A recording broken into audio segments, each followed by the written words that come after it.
This is New Rural Virginia, reclaiming rural leadership through conversation featuring real voices, real issues from the heart of the Commonwealth.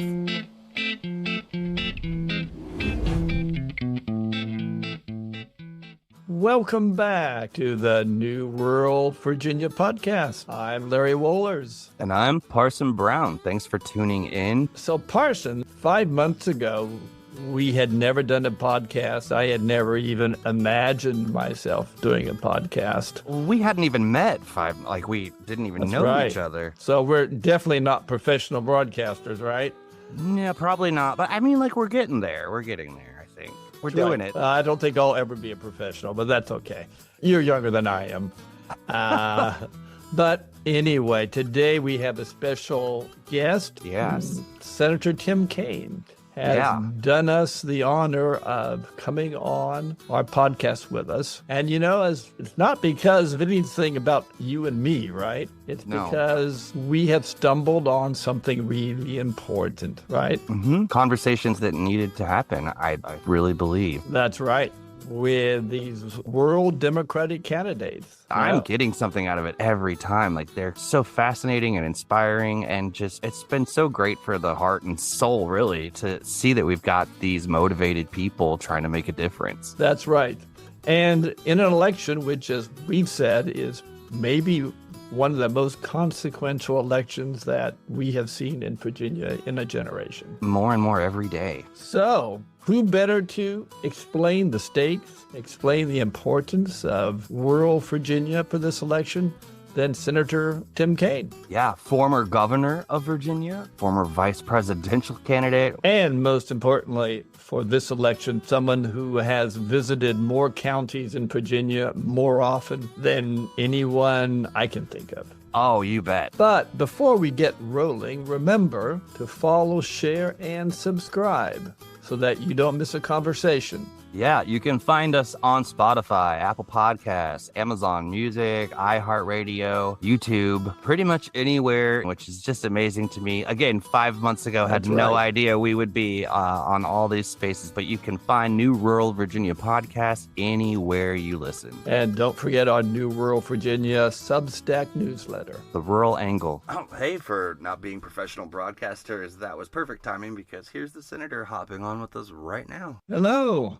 Larry, how are you? Good morning, Senator. We're doing great. Thank you so much for taking some time with us. I gather you are back in the office. I am indeed. We're back in D.C. A lot going on. Where are each of you guys? I'm normally in Rappahannock County. Oh, okay, that's right. Which we met there last year, and that was a great event. And you guys had some great conversations. For the moment, I'm in Tacoma Park. We have kids and grandkids that we are helping out here. I'm in Warren County. You came to our fundraiser last year and you did a great jam session and you actually signed my harmonica, which was amazing. Oh, that was the one that we did in that beautiful mountaintop location, right? Yeah. And we'd love to have you back. Well, good. Well, that was a lot of fun. Senator Kaine, thank you for joining us on New Rural Virginia podcast.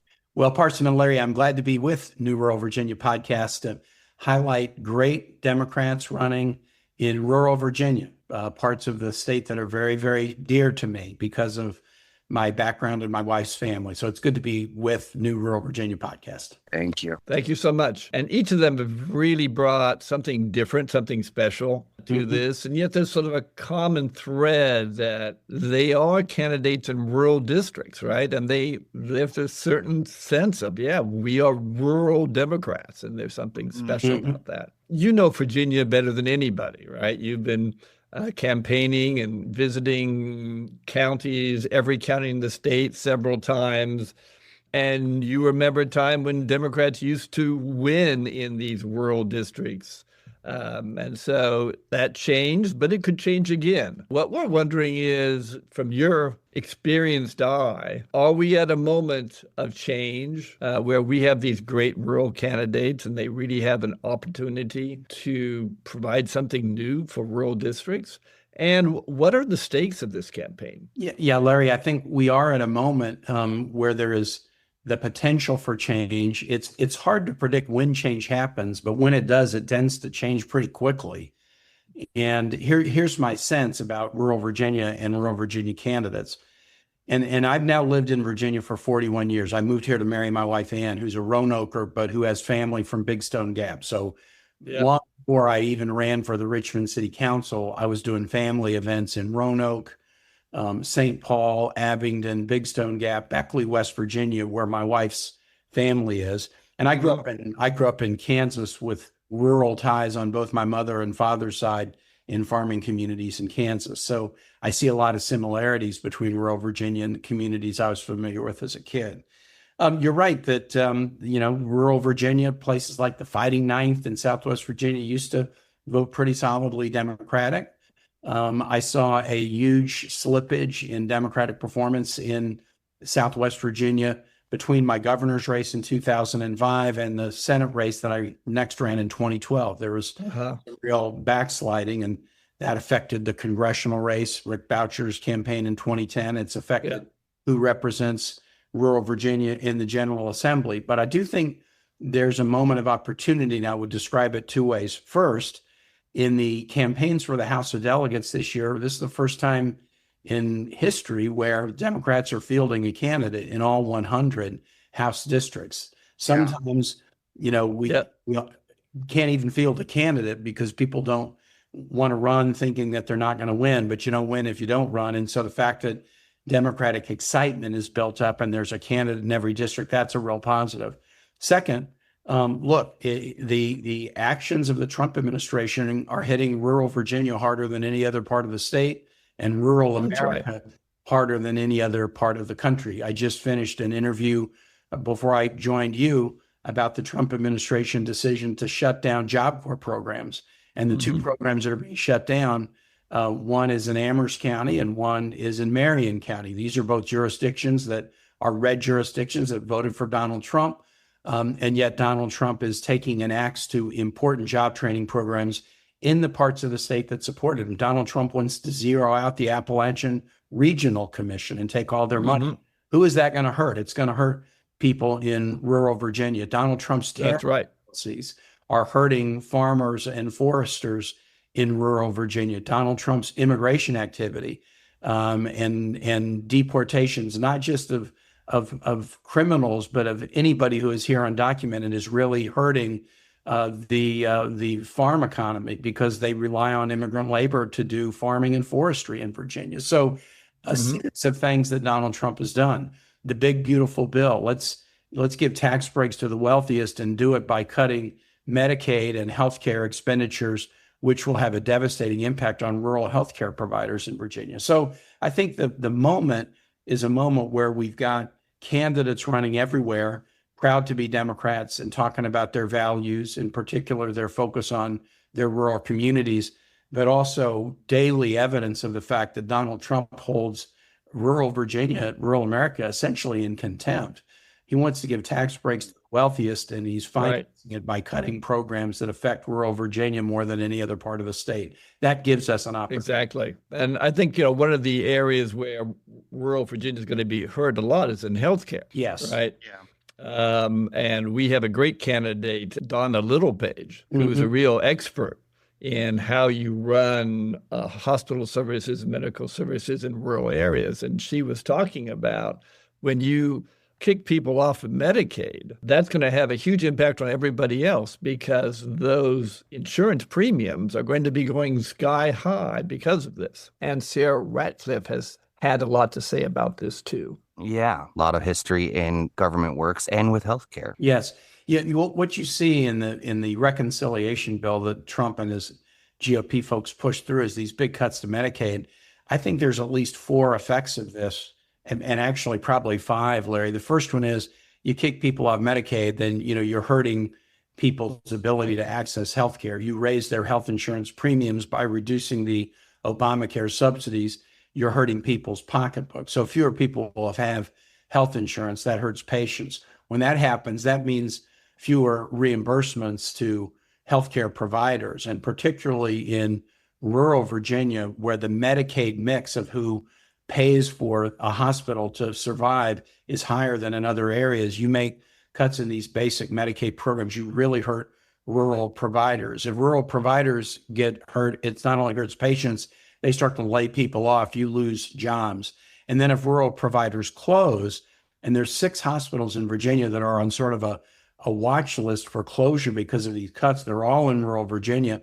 You close a hospital, then try to get an economic development deal to get a business to move to your community. They're going to ask, is there a hospital here? No, our hospital closed. The nearest one's 50 miles away. You pretty much lose the opportunity to land an economic development prospect if you don't have adequate healthcare providers in the region. And then the 5th effect is the one that you mentioned. If people can't get Medicaid and then they just start to show up at the emergency room, uncompensated care, the hospital is going to have to cover that some way, and the insurance companies have to cover it some way, and they end up raising costs on those who do have health insurance. And we already are seeing premiums starting to spike in Virginia and elsewhere as a result.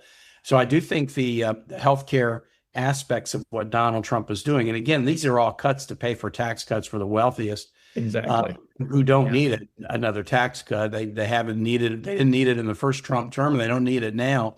This effect on rural Virginia is going to be felt in a very direct way. Mm-hmm. Senator, we also, we've talked to candidates like Shane Boswell, who's in his district here in Warren County. There's folks trying to shut down a public library. We talked to Angela Chainer, who's got folks that are concerned about ICE removing, disappearing people from our communities. And people throwing around the terms like culture war. Is there a way that we can reach across the aisle, especially as rural candidates and as rural voters, to try to bridge that gap? The culture war thing, my sense is Republicans like to use culture wars to divide people when they want to change the subject away from their mishandling of the economy. The American economy was the strongest economy in the world, not a perfect economy, but the strongest economy in the world at the end of 2024 when Donald Trump was inaugurated. And it's got nothing but flashing red lights and smoke coming out of it now because of the tariffs, because of massive job layoffs in Virginia, slashes to research funding, et cetera. And so you can expect, look at the governor's campaign this fall. Donald Trump has hurt Virginia as much as any other state with these indiscriminate federal layoffs, tariff policies, canceling of new energy projects. They just announced the cancellation of a big project in Norfolk yesterday. Mm-hmm. So what do Republicans do? Instead of, they certainly are afraid to criticize Donald Trump, but they also can't, with a straight face, make an argument that he's managing the economy in a smart way.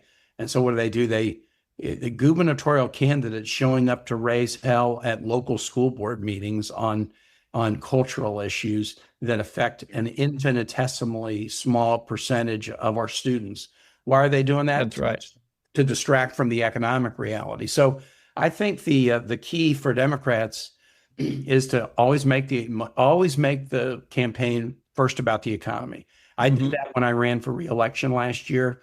I was watching my own ads compared to other ads that were being run. And as you guys know, if you run a statewide campaign in Virginia and you're traveling around, you also are seeing ads from Kentucky, West Virginia, Tennessee, North Carolina, Maryland, because those ads appear on TV and the media markets in communities that are near the state borders. I was running ads about the economy, building ships and submarines, roads and bridges, solar power and electric vehicles, microchips. I mean, I was talking about the economy. And so often, I think our candidates talk about other issues instead of the economy. And I would just encourage any Democrat running talk about multiple topics, but lead with the one that matters the most to the most people, because frankly, the Republicans are extremely vulnerable on this now. What I call the energy innovation economy, wind and solar, created 90,000 jobs in Virginia over the past 5 years. And that's all at risk now. Yeah, Larry, I mean, here's a statistic. When I came into the Senate in 2013, Virginia was deep in the bottom half in terms of deployment of solar. We're now top 10 in solar, just within a dozen years. And we are going to be the center of offshore wind in the United States if Donald Trump can't kill it. He's doing everything he can to kill offshore wind to benefit oil and gas. But I think the project in the Hampton Roads area that's 60% completed, and I don't think they'll be able to stop it. And then we will have created a brand new industry in America centered in Virginia, offshore wind. So we've got an innovation economy that is both bringing energy costs down, hiring people, and helping us produce a cleaner environment. It's a win-win-win. Our first interview was with Joy Powers, who is a fourth-generation family farmer. And she's talked about the issues in a way that I think surprised a lot of family farmers, which is that the Trump tariffs and cuts to USDA are really hurting family farms. And even though the Trump rhetoric is pro-family farms, it's actually really more supportive of big ag. Is that your impression?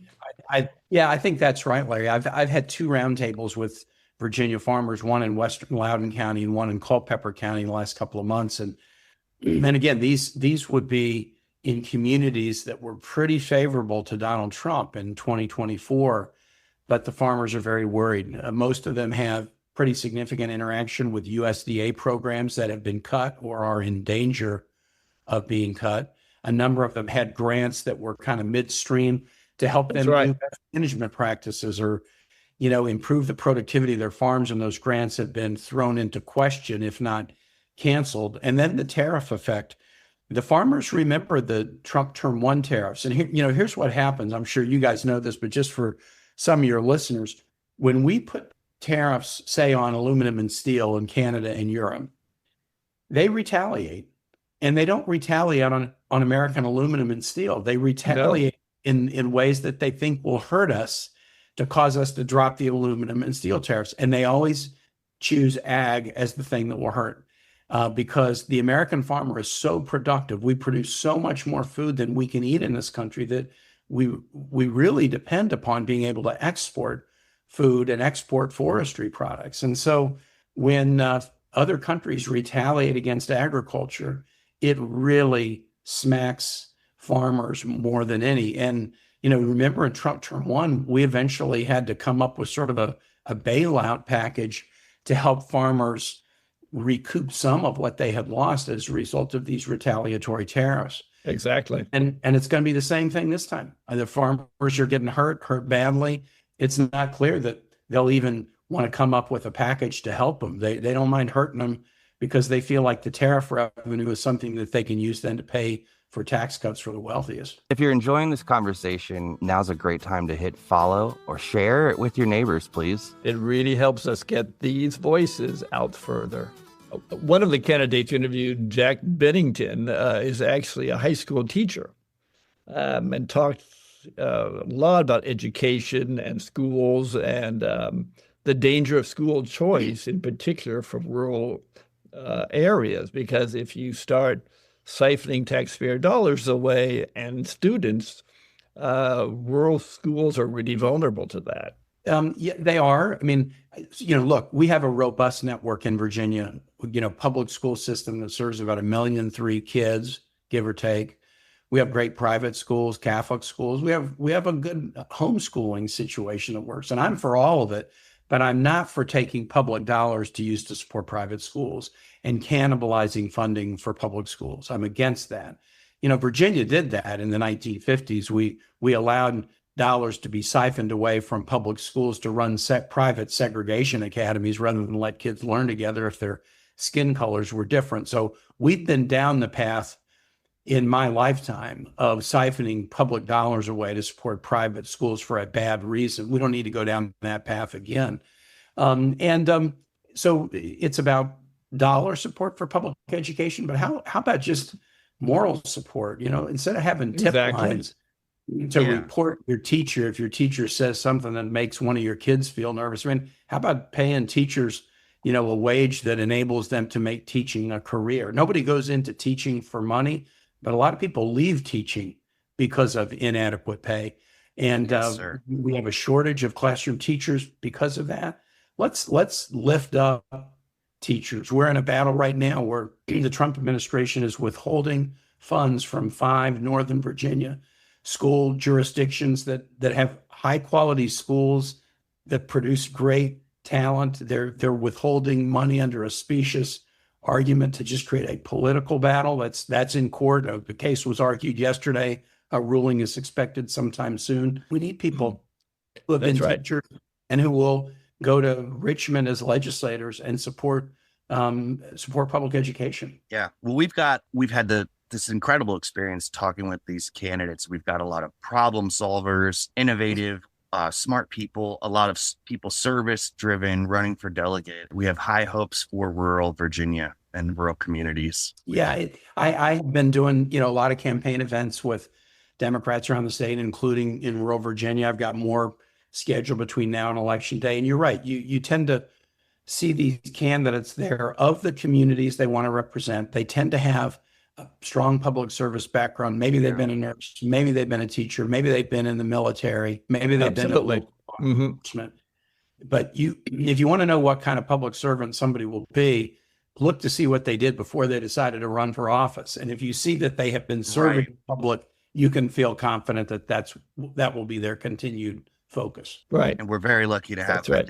I think we do have a wealth of folks with that spirit. That's right. And they are lucky that we have a candidate for governor, Abigail Spanberger, who really cares about the rural areas as well. She showed up to the rural caucus retreat that we were at, and she's been around. So there's a great symbiotic effect, I hope. Yeah, and I think, Abigail took her, where we mostly know her, if you think about her background, is the CIA analyst, but she took her responsibility as a member of the House Ag Committee very seriously. That's right. When she was House, and that was important to her. The 7th District had a lot of rural communities east of the Blue Ridge that needed strong support for ag economy, that needed broadband deployment so that the rural economy could be well connected with everybody else's economy. And that background on the Ag Committee was a real tribute to her priorities and tells you the kind of governor she'll be. Well, Senator, we know you have a lot to do in Congress. There's a lot going on this month. But thank you so much. Yes, thank you for that. And Larry and Parson, I'm so glad you guys are doing this to highlight great rural candidates. And hopefully I'll see you out on the trail sometime between now and Election Day, November 4th. Absolutely. Yes, thank you so much. Okay. Thank you so much. Thanks. Bye. So coming up, we'll have more conversations with rural candidates across Virginia. Yeah, Larry, we're headed into the final stretch before the election, and there's plenty more to cover, and I can't wait to continue. You bet. I almost wish we could push the election back so that we could get just more keep talking. Conversations in. That's right. Yeah, maybe they'll make a special amendment just for us because we really want to keep interviewing people until we're professional broadcasters. You got it. Y'all, thank you for listening. Be sure to follow, rate, like, share. It makes a difference. That's right. And rural isn't the easiest word to pronounce, but it's who we are, so it's what we're sticking with. That's right. That's a wrap. So today I figured I would just play us out with a clip of Senator Tim Kaine jamming with the Hasty Brothers and Ken Mitchell. So sit back, relax, and of course, rural Virginia, don't forget to vote.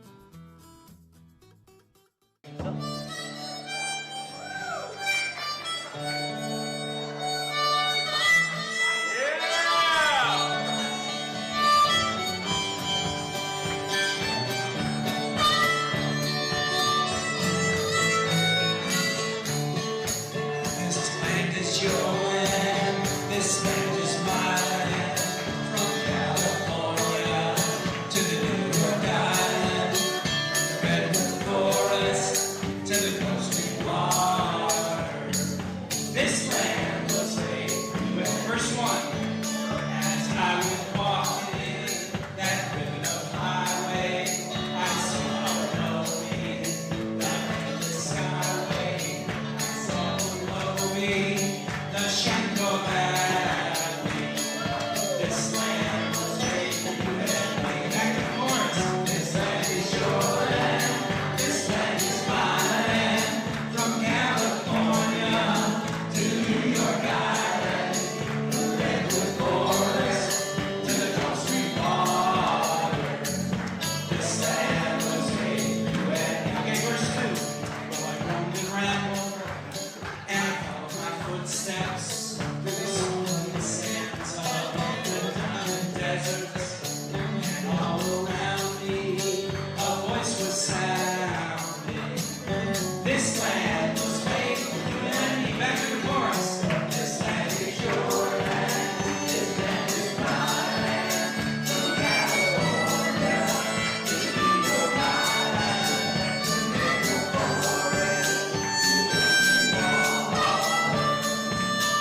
New Rural Virginia Candidate Spotlight is a production of New Rural Virginia. Visit newruralva.org for more. Produced and co-hosted by Larry Wohlers and yours truly, Parson Brown. Thanks for listening. Stay tuned for the next episode.